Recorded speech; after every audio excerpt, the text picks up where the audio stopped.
고전으로 본 오늘의 이윤호입니다. 오늘은 슬라보의 지적에 대한 이야기를 좀 시작하려고 하는데요. 가장 핫한 철학자죠. 아마 제가 저번에 그 니체를 하면서 그런 얘기를 했는데요. 니체를 공부한다는 건 그 아주 오래된 그 도시에 그 골목을 헤매는 것과 같다. 근데 그런 점에서 보면 지적은 어쩌면 아주 복잡한 지하철의 어느 지점에서 헤매는 어떤 지점은 아닐까 생각을 합니다.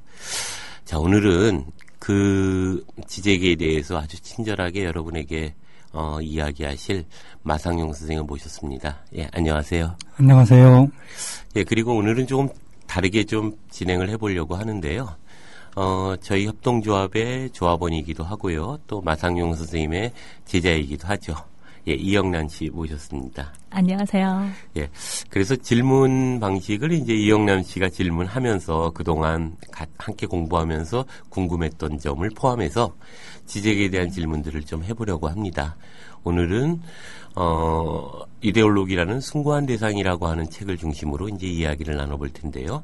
가장 초기작이기도 합니다. 처녀작으로서의 지적의 작품이고, 우리에게 가장 먼저 알려진 지적을 이 사람 뭐지? 라고 느끼게 했던 첫 책이기도 합니다. 그런 점에서 그 지적의 그 처녀작을 가지고 지적 전체가 무엇을 질문하고 무엇을 통찰하려고 했는가를 이제 이야기를 나눠볼 텐데요. 질문은 어떻게 준비되셨죠? 예, 네. 한번 이야기를 시작해 볼까요? 지적은 우리가 보통 저도 급진자파로 알고 있거든요. 그래서 선생님한테 지적은 누구인가에 대해서 자세히 물어보겠습니다. 네. 지적은 1949년생인데요.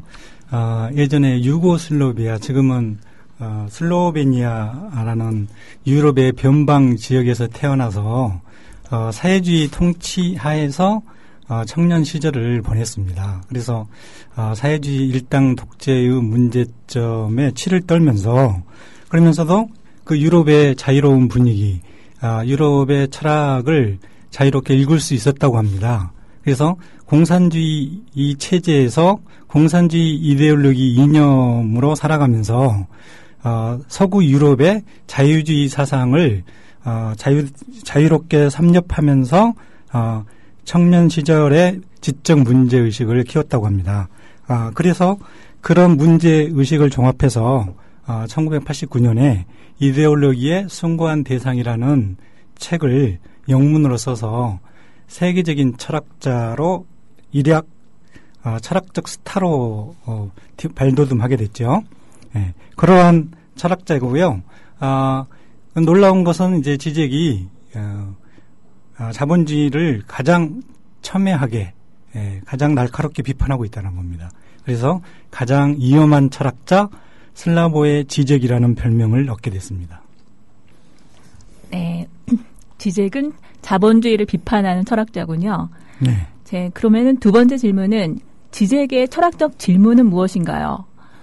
네, 지적의 철학적 질문을 그냥 철학적인 맥락에서 말씀드리자면 어떻게 살 것인가 하는 것이죠.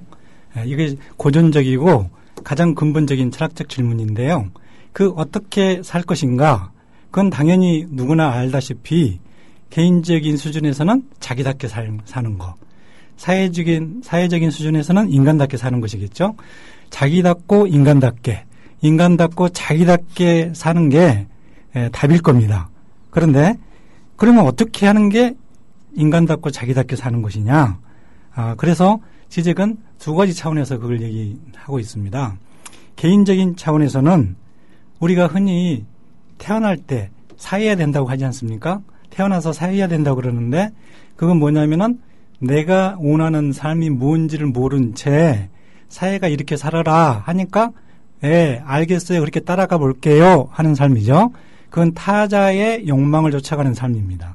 그래서 개인적인 수준에서는 타자의 욕망을 따라가면서 타자가 시키는 대로 타자가 정답이라고 제시하는 것을 정답이라고 받아들이자 하면서 누구나 인생을 시작한다는 거죠. 근데 거기에 그쳐서는 안 되고 자기가 정말로 원하는 삶, 자기의 진정한 욕망이 무엇인가를 항상 질문하고 성찰하면서 자기가 욕망하는 삶으로 바꿔야 된다는 겁니다. 그래서 그것이 바로 주체의 혁명인데요. 자기가 타자의 욕망에서 자기가 욕망하는 삶으로 바꾸자. 이것이 이제 욕망의 혁명, 주체의 혁명이라고 할 수 있겠고요. 개인적인 수준에서는. 그럼 사회적인 수준에서는 이것이 어떻게 나타나느냐 하면은 지금의 내가 속한 사회 구조, 사회 체제, 이것은 사실은 내가 원해서 만든 것은 아니죠. 내가 태어나기 이전에 있었고, 내가 태어나기 이전에 사람들이 나에게 정답으로 제시하거나 강요하는 삶의 방식입니다. 그런데 그것이 정말로 가장 최선이고 내가 원하는 사회적 삶이냐 하는 것이죠.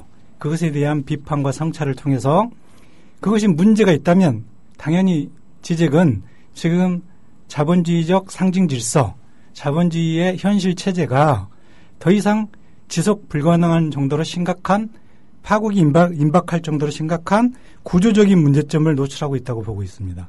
그래서 이런 사회혁명, 사회 구조를 근본적으로 모든 사회 구성원들이 서로 자기답고 인간다운 삶을 살 수 있는 구조로 서로 상생하고 다른 사람을 죽이지 않고도 다른 사람을 밟지 않고도 자기 자신이 행복해질 수 있는 삶으로 가는 것이 무엇인가. 그런 사회혁명을 이루어야 된다. 그것이 지금 인류가 당면한 문명의 위기와 문제점을 돌파해야 될 지점이고, 다시 말해서 지속 불가능한 문명 구조를 지속 가능한 구조로 바꿔야 된다는 겁니다. 그래서 사회적인 차원에서는 사회혁명과 문명의 혁명을 근본적으로 외치고 있다고 볼 수 있겠습니다. 네. 지적은 그러면은 개인적으로는 타인의 욕망이 아니라 개인의 주체적인 그런 순응하는 인간이 아닌 해학적 주체로서의 인간을 꿈꾸고 있는 것 같네요. 네. 그리고 사회로서는 사회 구조나 체제의 변혁을 통해서 기존에 있는 사회에 대한 문제점을 의식하면서 지금의 현재의 문명의 위기를 극복하고 그 대안을 마련해 보자고 하는 것 같습니다. 네. 그래서 어떻게 하면 지금 현재 아름다운 공동체를 구현하면서 연대하고 살아갈 것인가 하는 그런 질문을 하는 건가요? 그래서 이제 첫 번째로는 사회 구조를 바꾸는 일들은 내가 원한다고 해서 당장 일시적으로 전체를 바꿀 수는 어렵겠죠. 왜냐하면은 사회 구조는 나 혼자만의 소망과 바람으로 이루어지는 게 아니고 사회를 구성하고 있는 모든 사람들이 상호 소통을 통해서 상호 꿈과 소망의 공통 분모를 이끌어냄으로써 거기에 적응하는 방식으로 사회 구조를 바꿀 수밖에 없잖아요. 그래서 일단은 인간답고 자기다운 삶의 출발점을 자기 자신에서 일상에서 찾자는 겁니다. 네, 매일매일을 살아가는 일상, 가정이라든지 직장이라든지 친구를 만나는 우정의 공동체라든지 이런 데서부터 찾자는 것이고, 그러기 위해서는 나의 주체성을 정립해야 된다는 것이죠. 그런데 이제 지적이 말하는, 그래서 헤겔 레스토랑 라칸 카페라는 책에서 지적이 주체성의 세 가지 유형을 제시하고 있습니다. 그런데 인간은 불완전하고 결핍이 있는 존재잖아요. 신처럼 전지전능한 존재가 아닙니다. 그래서 인간은 누구나 바보라고 지적은 좀 해학적인 표현을 쓰고 있어요. 그래서 해학적인 방식으로 표현했을 때 지적은 인간은 누구나 바보이고 바보로서의 주체성이 세 가지 유형이 있다고 이렇게 얘기하고 있습니다. 첫 번째는 뭐냐면은 똑똑한 바보들이 있죠. 아주 머리가 영리하고 명민해서 어떤 문제든 척척 답을 내는, 계산도 잘하고 합리적이고 철저해서 앞뒤가 논리정연하고, 그리고 어떤 그 사람이 만드는 해결책도 그럴싸하게 보입니다. 그런데 사실은 현실 문제를 해결할 수 없다라는 거죠. 우리 그 전통적인 어른들의 표현으로 보자면 이런 걸 헛똑똑이형이라고 그러죠. 많이 알고 많이 배웠지만 삶의 핵심 문제에 근접하지 못하는 답을 내는 거죠. 그래서 엉뚱한 질문에 대한 답을 내는 겁니다. 그래서 삶을 자기답고 인간답게 사회 구조를 서로 사회 구성원들이 서로 행복해지고 상생하는 구조로 만드는 답이 아니고 엉뚱한 자기만의 질문을 하고 사회적 삶을 점점 더 공동체 전체의 이익을 증진하고 행복에 이바지하는 복리 증진에 이바지하는 그런 답과 무관한 답을 잘 내는 사람들. 현실적으로 보면 우리 그 학자들이 있잖아요. 자기 전공 분야에 열심히 공부하고 있지만 현실 문제 해결에는 무능한 사람들. 똑똑하지만 자기 혼자만 똑똑하고 공동체의 모든 삶의 기여하고는 관계가 없는 삶. 그런 삶을 사는 주체성을 똑똑 바보형, 우리 선조들의 표현을 빌리자면 헛똑똑이 형이라고 할 수 있겠습니다. 그래서 이런 걸 유머스럽게 표현하면 상호정 형이라고 할 수 있겠죠. 자기 혼자만 똑똑한 채 하지만 다른 사람 문제 해결에 전혀 이바지하지 못하는 엉뚱한 질문과 답을 내는 사람들. 그런 주체성을 얘기하고 있고요. 당연히 우리는 이런 주체성으로 살지 말아야 된다는 것이고요. 두 번째는 얼간이라고 부르고 있어요. 얼간이는 뭐냐면은 남들이 하는 방식대로 똑같이 따라하는 사람입니다. 무엇이 유행하면은 이런 옷을 유행하면 나도 이런 옷을 입어야지. 누가 뭐 맛있는 음식을 먹는데 그럼 나도 먹어야지. 쫓아가야지. 누가 돈이 최고래. 그러니까 돈을 쫓아가야지. 권력이 최고래. 권력이 최고지. 학벌이 좋대. 그럼 학벌에 목을 매야지. 이런 사회에서 권력이나 자본이 인정하는 가치. 강자가 옳다고 내세우는 가치를 나는 약자니까 강한 사람이 저게 옳다고 하는데 나같이 무지몽매하고 약한 사람이 그냥 따라가야지 뭐 떡고물이라도 떨어지지 이런 방식으로 따라가는 주체성이 있다라는 거죠. 그래서 예를 들어서 자본주의 사회에서는 자본주의가 제시하는 돈, 그죠? 돈이 이 모든 걸 해결해줘. 돈 없으면 너는 끝이야. 그래서 돈에 대한 강박관념으로 매일 살아가는 사람, 돈에 대한 불안감이 사로잡혀 있는 사람, 이런 사람들을 얘기하겠죠. 그래서 자본주의가 제시하는 가치인 돈과 권력과 지위 이런 것들이 최고 가치, 인생의 최고 가치인 것처럼 따라가는 사람. 그래서 자기만의 행복, 자기가 사랑하고 좋아하는 사람들과 보내는 시간에서 오는 행복, 자연 속에서 한가롭게 거닐면서 오는 충만함, 이런 것들에 대해서는 일말의 가치도 보유하지 않고 모르고 사는 사람, 이런 사람들을 얼간이 주체성이라고 말할 수 있겠죠. 지적은 이런 주체성으로 살아서는 안 된다는 얘기를 하고 있고요. 그러면 도대체 어떤 주체성으로 살아야 되느냐? 지적이 제안하는 대안적인 주체성은 뭐냐면 또라이입니다.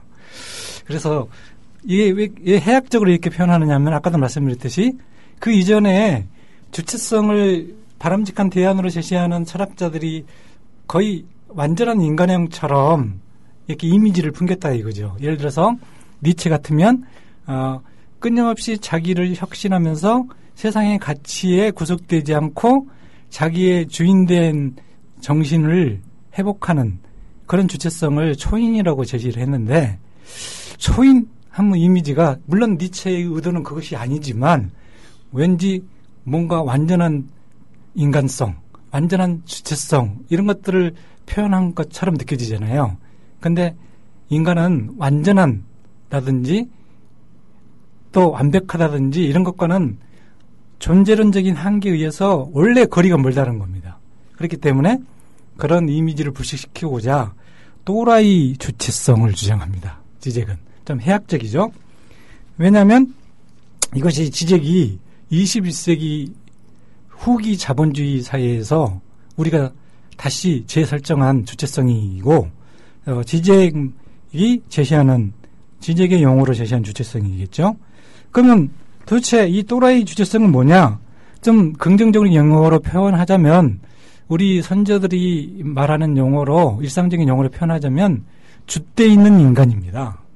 자기만의 생각과 뚝심이 있는 그런 주체성이에요. 그걸 이제 해학적으로 또라이 주체성이라고 지적은 말하고 있어요. 그러면 이런 주체성의 대표적인 유형, 역사적인 인물이 있느냐? 지잭은 갈릴레이를 들고 있습니다. 갈릴레이가 지구가 돈다는 걸 발견하고 그 성경과 이배된다고 불려가지고 재판을 받잖아요. 그래서 자기 주장을, 강한 주장을 철회했다고 하죠. 철회하고 나오면서 재판정에 바로 나오면서 그래도 지구는 돈다 하고 나왔다는 겁니다. 그래서 이 현실 질서에 살고 있는 모든 사람들이 아까 얼간이처럼 사회적 지배적 가치를 향해서 나아가지만 그것과 반대로 자기만의 사회적 규칙과 규범을 발견하고 다른 사람들이 동의할 수 있는 진리를 발견하고 다른 사람들이 인정해주지 않고 다른 사람들이 핍박을 하지만 끝까지 고집한다는 거죠.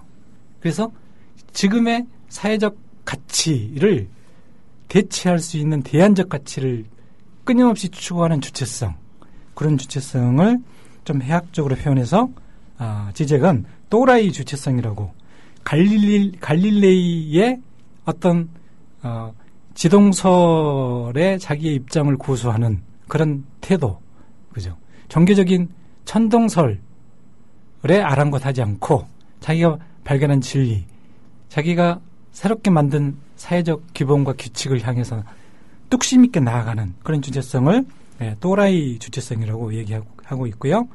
이런 주체성의 정신을 가지고 주체성의 태도를 가지고 삶을 살았을 때 타자의 욕망, 타자가 제시하는 또는 사회가 제시하는 헛된 가치에 자기 인생을 허비하지 않고 자유롭고 충만한 자기 인생을 만들어 나갈 수 있다는 것이 지잭이 강조하고 있는 주체성이라고 할 수 있겠습니다.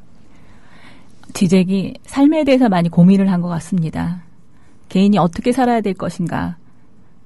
여기서 말하는 개인이라는 결핍이 있는 개인이 줏대를 가지고 삶의 통찰력을 가지고 삶을 헤쳐나가자는 얘기를 하고 있는 것 같습니다.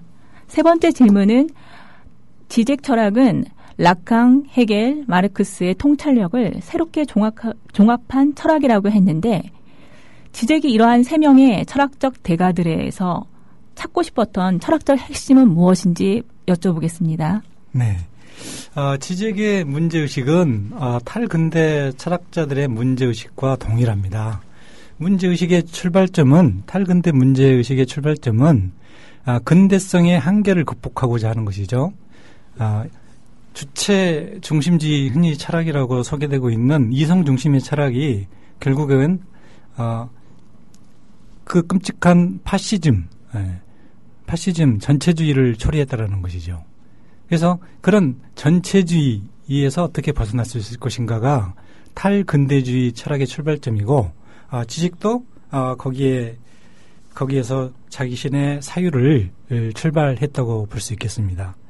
그런데 지금 이 락강이라든지 헤겔이라든지 마르크스의 철학은 물론 이제 지잭이 다시 새롭게 재해석한 락강이며 헤겔이며 마르크스죠.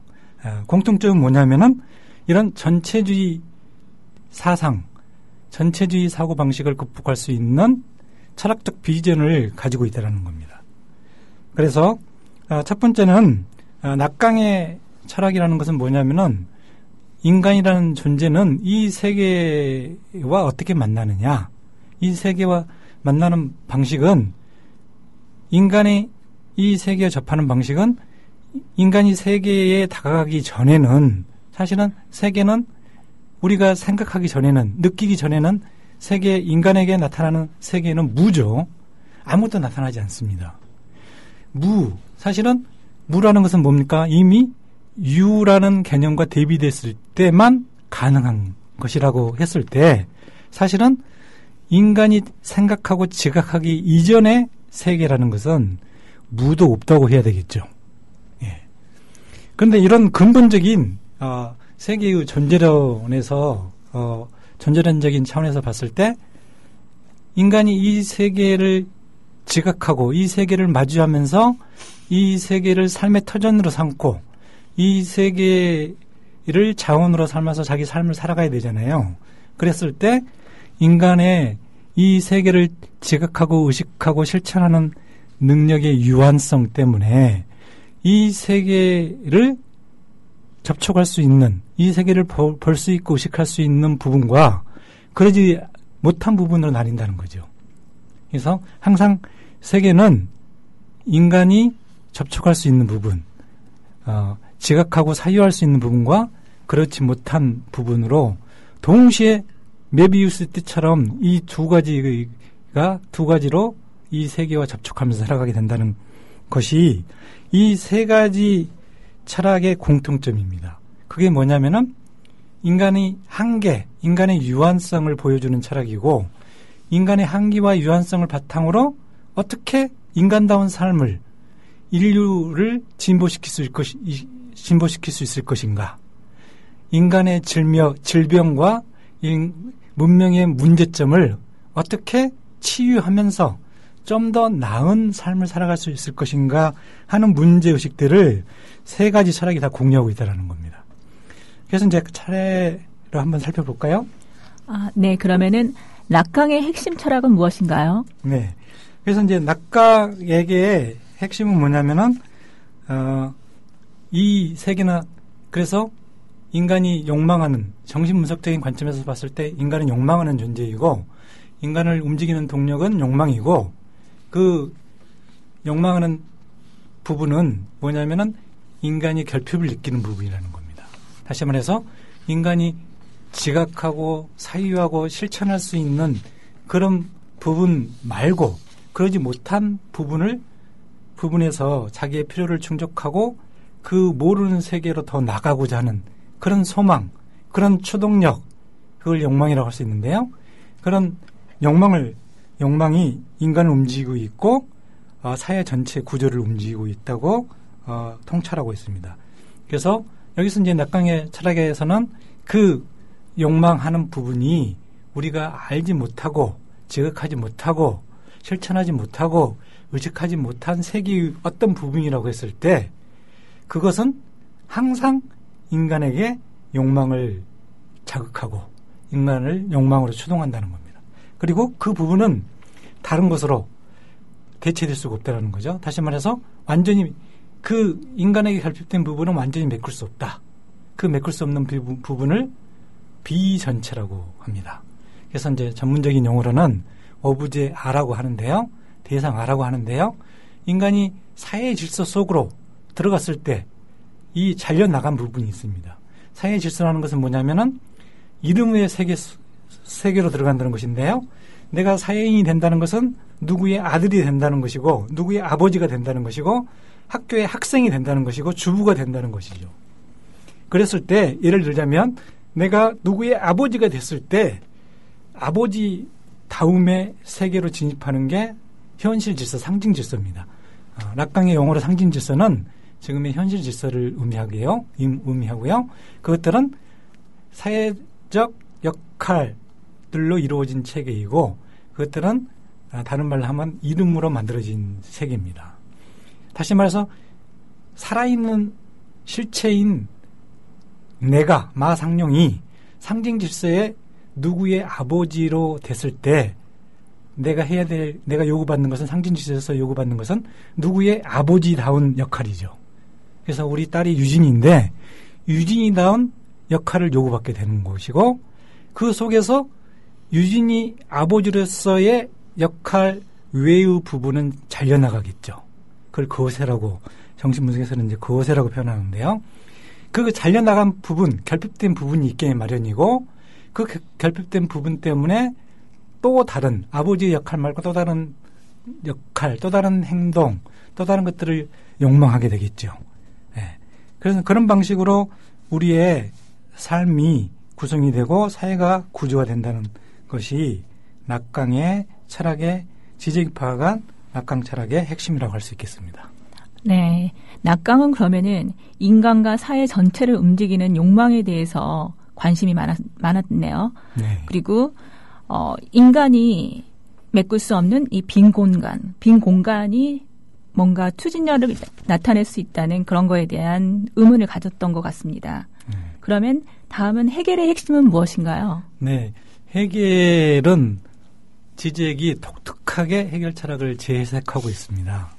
그래서 우리가 알고 있는 해겔, 사실은 절대 정신이라든지 절대지를 통해서 전체주의 사상을 뒷받침하고 있다. 진리는 전체이다. 이렇게 말한 철학자로 우리에게 많이 알려져 있는데요. 그런 전체주의를 뒷받침한 철학자가 아니고 오히려 절대주의를 깰 수 있는 철학자로 지적은 재해석하고 있어요. 그런 우리가 익히 알고 있는 상식적인 그런 해결이 아니고요. 낙강의 철학으로 재해석한 아까 말씀드린 낙강의 비전체라는 인간의 유한성이라는 관점에서 지적이 해겔의 철학 전체를 재해석한 것입니다. 그랬을 때 해겔의 존재론은 모두가 알고 있는 폐쇄되고 완전한 존재론이 아니고 열린 존재론, 존재론의 불가능성을 보여준 철학이라고 이렇게 해석하고 있습니다. 그 다음에 해겔의 통찰력은 뭐냐면은 사회를 어떻게 바꿔야 될 것인지 좀 더 보편타당하고 합리적이고 그리고 인간을 숨막히게 하지 않고 좀 개개인의 욕망을 인정하고 개개인의 꿈과 소망을 자유롭게 열어주는 그런 사회를 건설하는데 어떤 경로를 고쳐야 되는지를 해겔 철학이 명징하게 보여준다는 겁니다. 그래서 해겔 철학의 변증법이라고 할 수 있는 정반합의 논리 같은 것을 기존에 폐쇄적인 완결성을 추구하는 논리 구조로 해석했는데요. 그걸 정반대로 새롭게 개인의 욕망과 자유와 꿈을 추구할 수 있는 그런 사회 구조가 어떻게 가능한지를 보여주는 그런 사유 패러다임을 해겔이 보여줬다는 겁니다. 그건 구체적으로 예를 들자면 해겔이 보여준 핵심적인 개념은 구체적 보편이라는 개념입니다. 자, 구체적 보편이라는 것은 구체적이면서도 모두에게 삶의 길이 될 수 있는 그런 답이 있다라는 거죠. 그런 길이 있다라는 거죠. 그런 각각의 개개인의 욕망과 꿈과 자유를 존중하면서도 모두가 함께 어우러져 살 수 있는 길이 있다. 이걸 철학적으로 구체적 보편이라는 개념으로 보여주고 있다. 그 길로 가려면 어떻게 해야 되느냐. 우선 기존에 살고 있는 우리의 잘못된 삶의 방식을 버려야 된다는 겁니다. 그게 이제 구체적 보편으로 가기 위해서는 추상적 보편성을 경유해야 된다는 그런 철학적 논리로 명쾌하게 해겔을 보여주고 있다고 보고 있고요. 그래서 그러한 해겔의 관점과 인식 체계로 보게 되면 해겔의 절대정신, 절대지라는 것은 지금 우리가 살고 어떤 시대정신에 의해서 우리가 어떤 시대적 삶을 살고 있지 않습니까? 사회에서 주입된 그 통념에 의해서 살고 있는데 그런 시대정신과 사회적 통념이 어떤 한계와 문제점이 있는가를 해겔의 철학에 비추어 보면은 명쾌하게 알 수 있다는 거예요. 예를 들어서 자본주의적 상징 질서, 자본주의적 현실 질서가 우리의 지배적인 질서인데 그것이 지니고 있는 문제점이 끊임없이 문제점이 노출되고 있죠. 그랬을 때 인간의 태도는 뭐냐? 그러한 문제는 부분적이고 일시적인 거야. 또 좀 더 완전하게 보충하고 보완하면 더 나은 자본주의 질서, 더 나은 삶의 구조로 나아갈 수가 있지. 근데 너무 성급하게 자본주의 질서, 자본주의 구조 자체를 바꾸려고 할 필요 없어. 좀 더 기다리고 좀 더 네가 노력하고 희생하면 돼. 이런 방식으로 자꾸 문제를 지연시킨다는 겁니다. 문제의 해결을 지연시킨다는 거죠. 근데 해겔의 관점으로 가면 절대정신, 절대지라는 것은 뭐냐면은 그러한 관점과 인식 체계를 미래에 끝까지 가보는 겁니다. 그럼 자본주의 논리, 이제까지 자본주의 역사를 보면은 6단계, 7단계를 거쳐서 끊임없이 혁신을 거쳐서 전 지구적 자본주의라는 단계에 도달했습니다. 지금 그걸 현실에서 신자유주의라고 얘기하는데 그건 전 지구적 자본주의 질서 속에서도 끊임없이 그 역사적 단계에 따라서 모습을 바꾸고 있지만 그 안에 잠재하고 있는 근본적인 문제점은 계속 여전히 반복되고 있다는 거죠.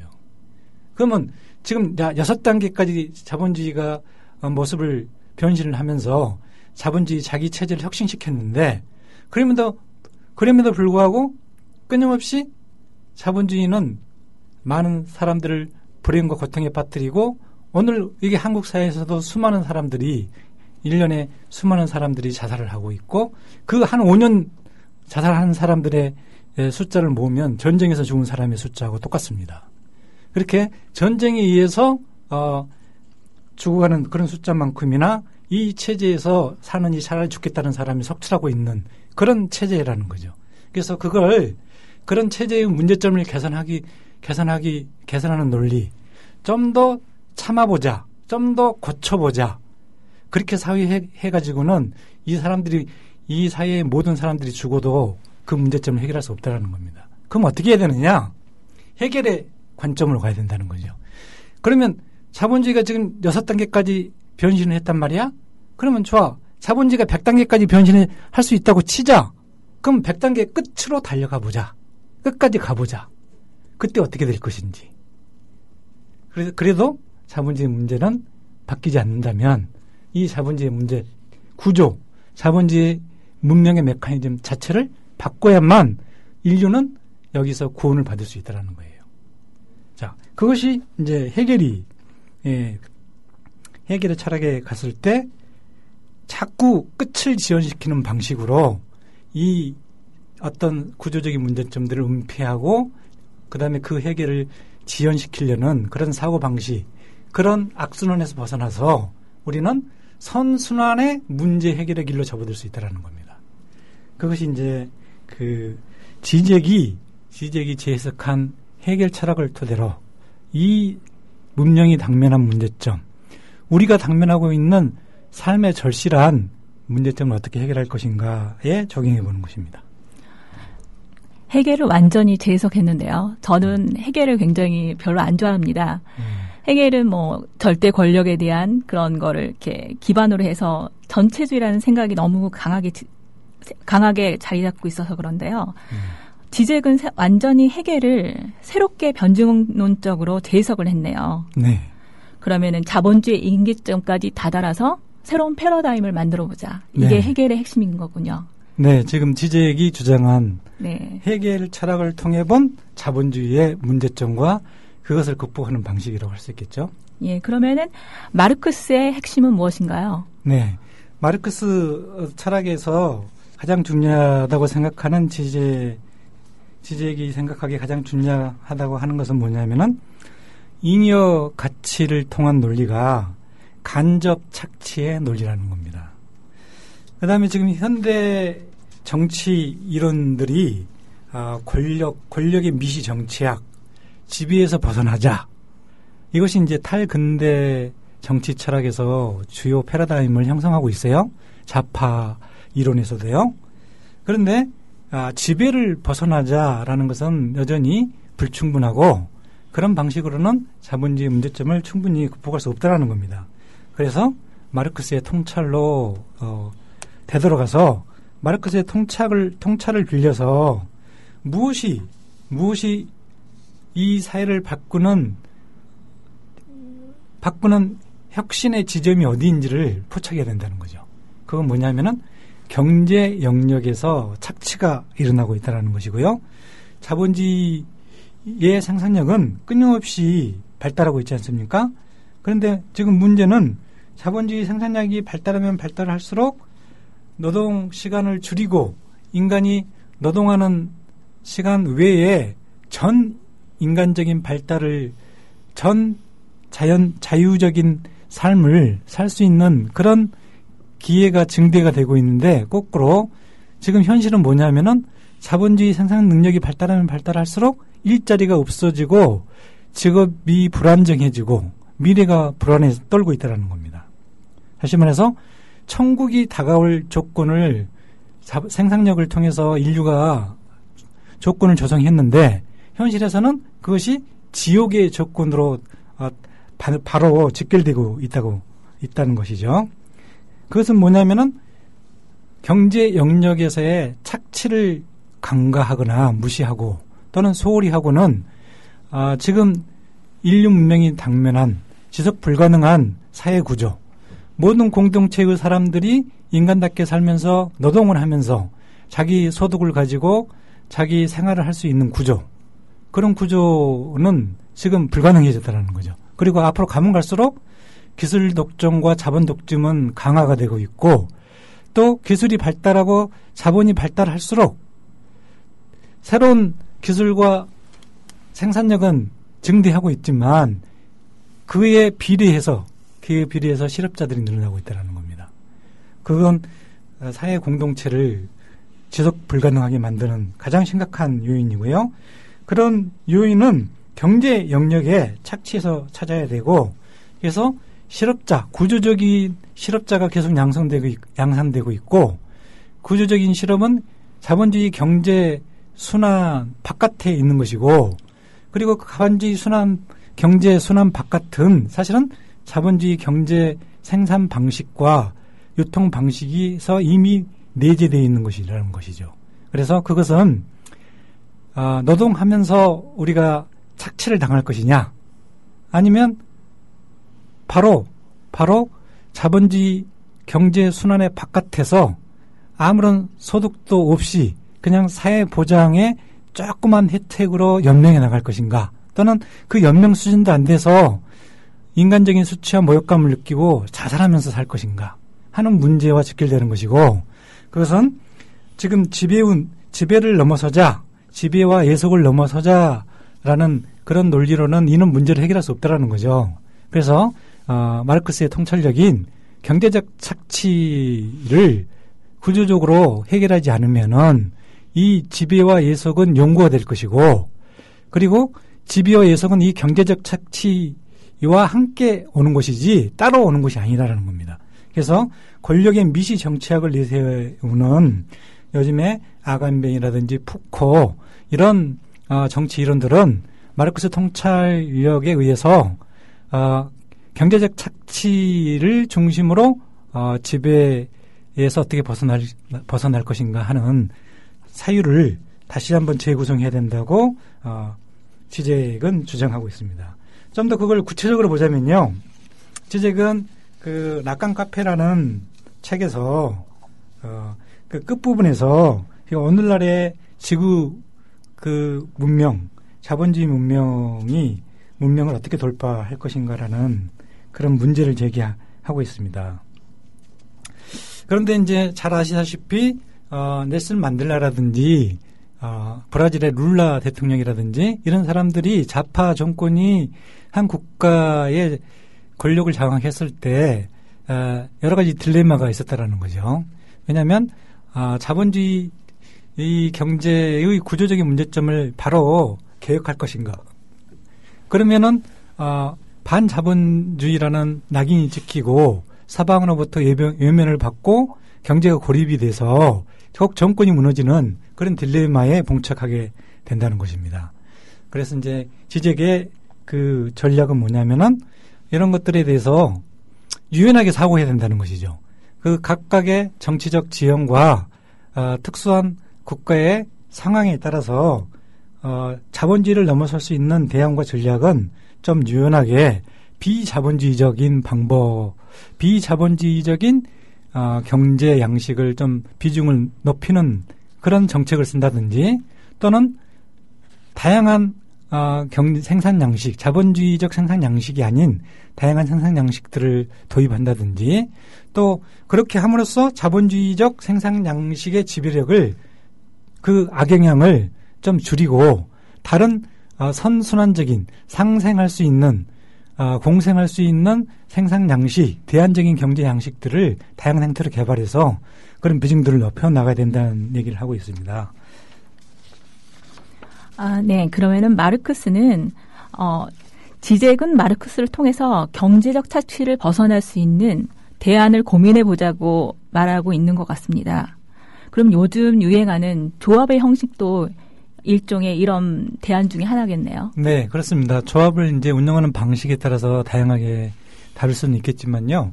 기본적으로 조합 활동이 자본주의 시장 경제를 바로 거치지 않고 소비자 또는 시민의 필요를 직접 필요한 사람들끼리 만나서 교환, 또는 필요를 충족시키지 않는 취지를 보자면 분명히 자본주의 교환 방식보다 더 나은 상생하고 공생하는 대안적인 경제 방식 중에 하나라고 할 수 있겠습니다.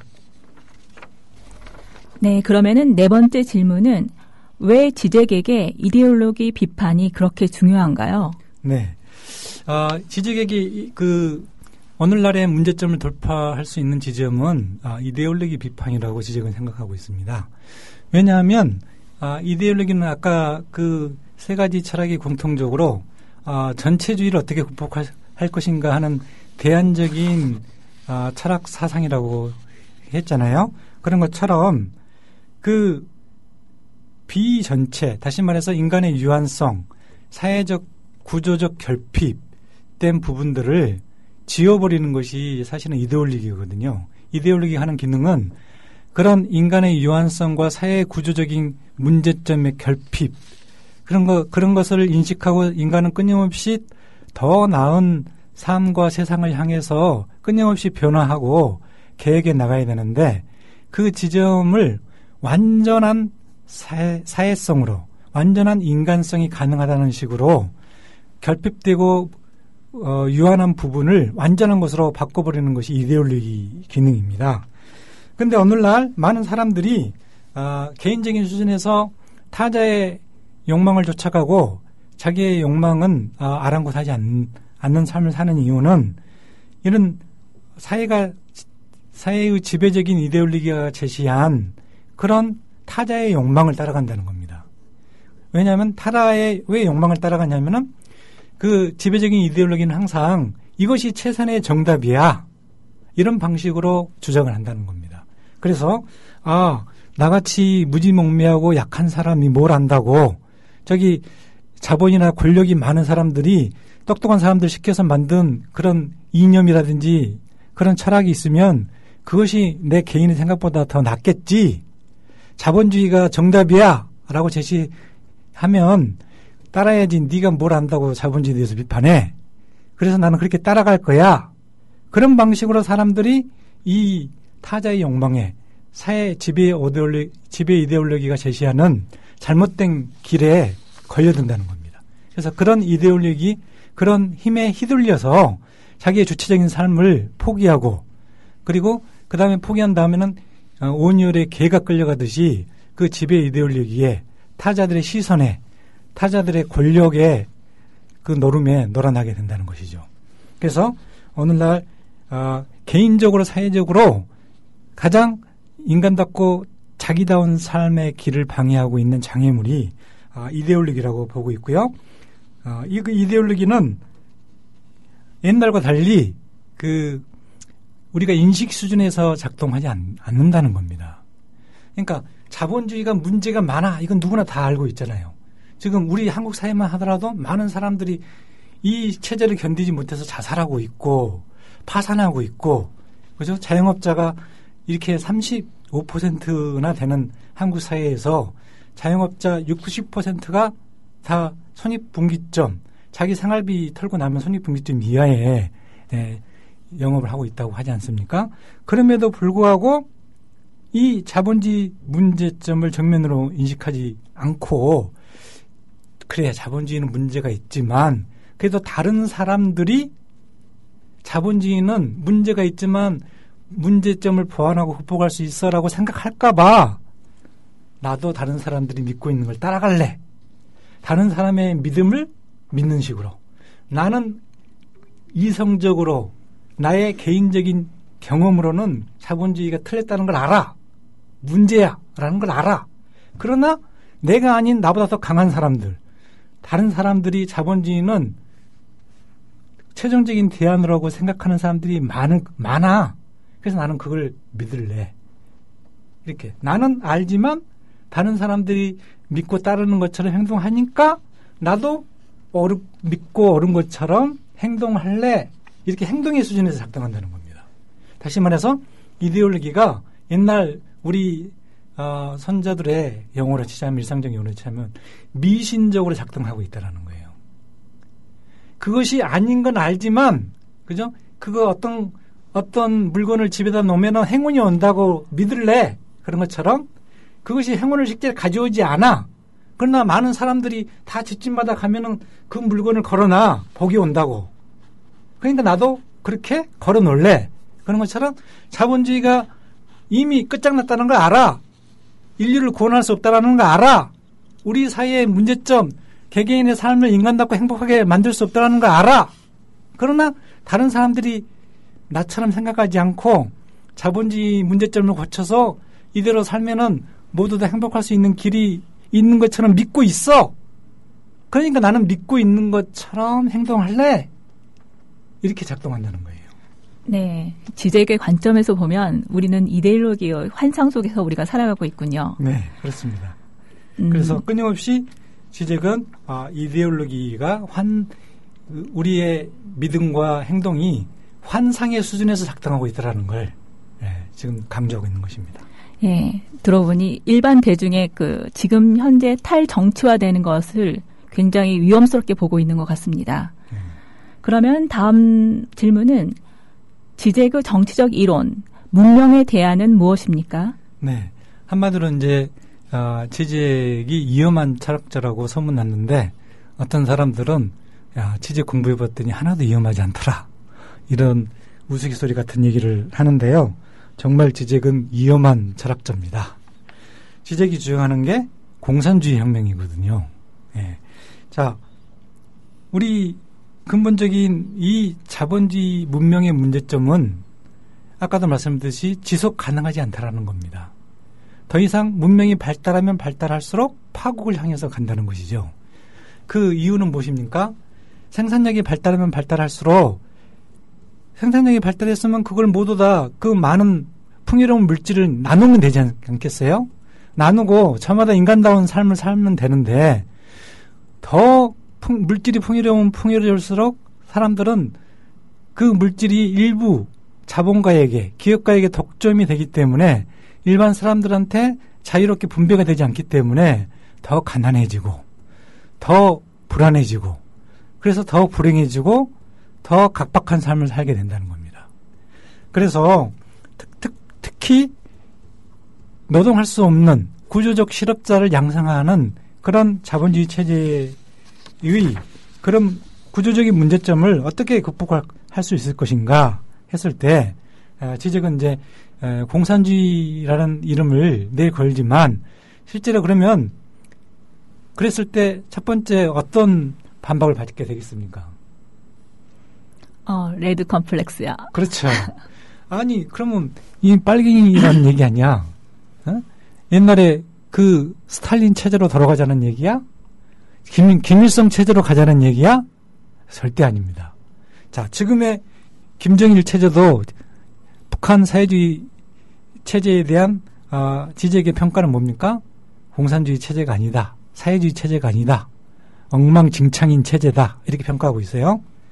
그리고 지적이 그 청년 시절, 유년 시절을 공산주의 치하 아래에서 성장했고 일당 독재의 문제점에 치를 떨면서 자라왔고 그 다음에 그 공산주의 체제에서 이형인물로 지켰어요.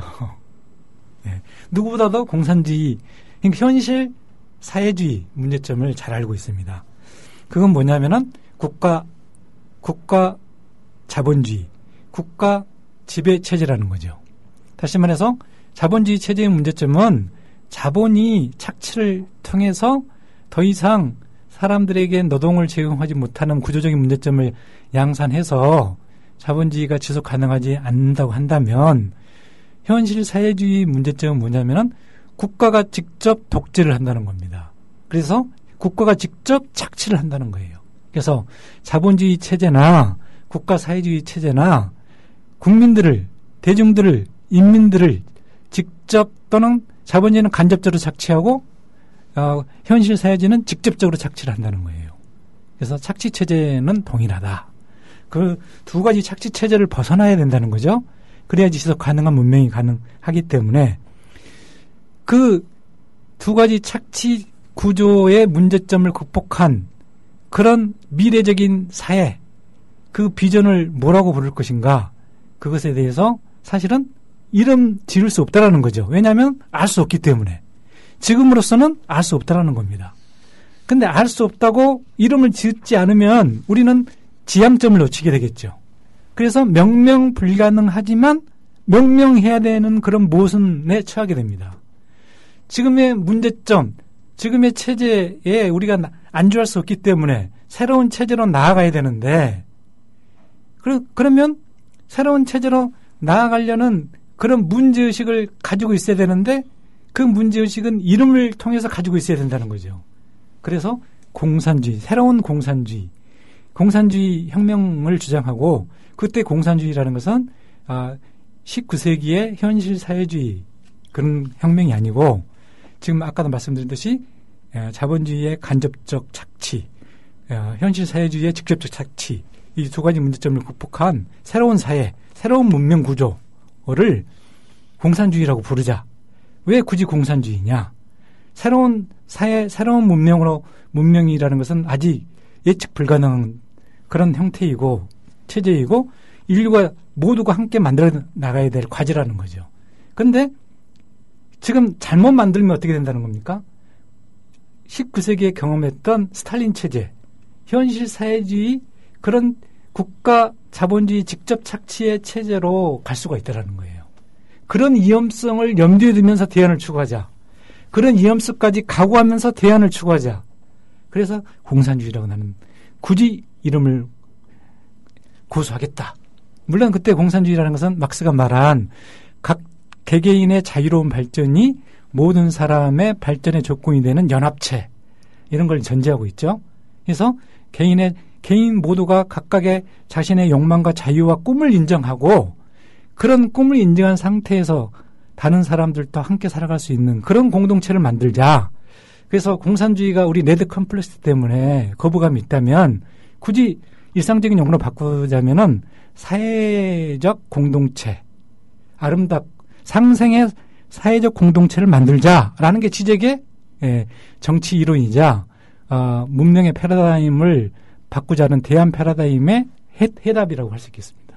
네. 말만 공산주의지 들어보니까 네. 플라톤의 국가론에 나오는 이상주의 사회 같은 생각이 듭니다. 네, 그럴 수도 있습니다. 네, 마지막 질문은요. 지잭은 살아있는 철학자인데도 전 세계 사람들이 주목하고 있습니다. 지잭의 철학적 사유가 인류가 현재 당면한 위기와 어떤 문제점으로 다가가고 있나요? 통찰력을 알고 싶습니다. 네. 자, 많은 사람들이 궁금해하고 있는 내용이죠. 사실은 이게 살아있는 철학자가 당대에 최고의 인기를 누리는 경우가 많지는 않았습니다. 그 이전에는 헤겔이 그랬었죠. 헤겔이 당대에 시대적 정신으로 철학적 스타가 되기는 했고요.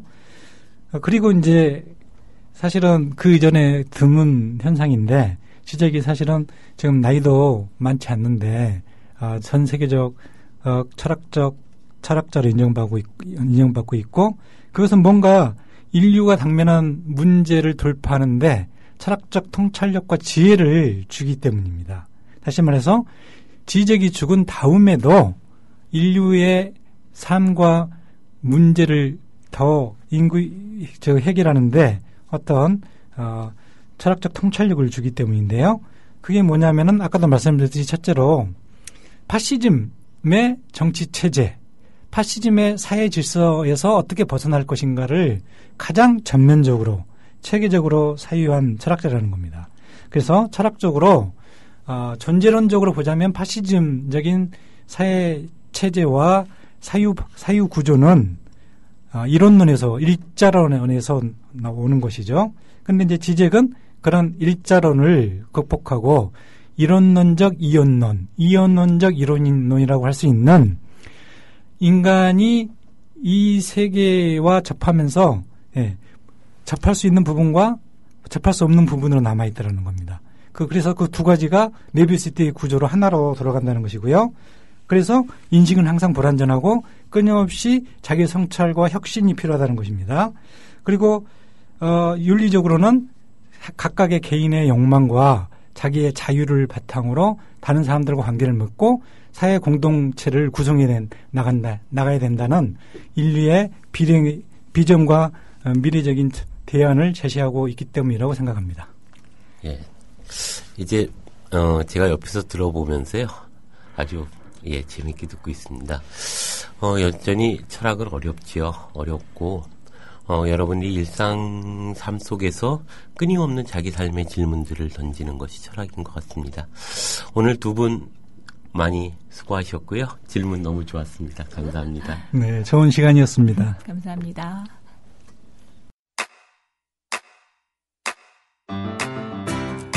국민 라디오 지지하는 4가지 방법 아시나요? 다운로드하기, 별점 주기, 댓글 달기, 구독하기. 국민 라디오를 보다 많은 이들에게 전할 수 있는 가장 손쉬운 방법. 다운로드하기, 별점 주기, 댓글 달기, 구독하기. 잊지 마세요. 다운로드하기, 별점 주기, 댓글 달기, 구독하기.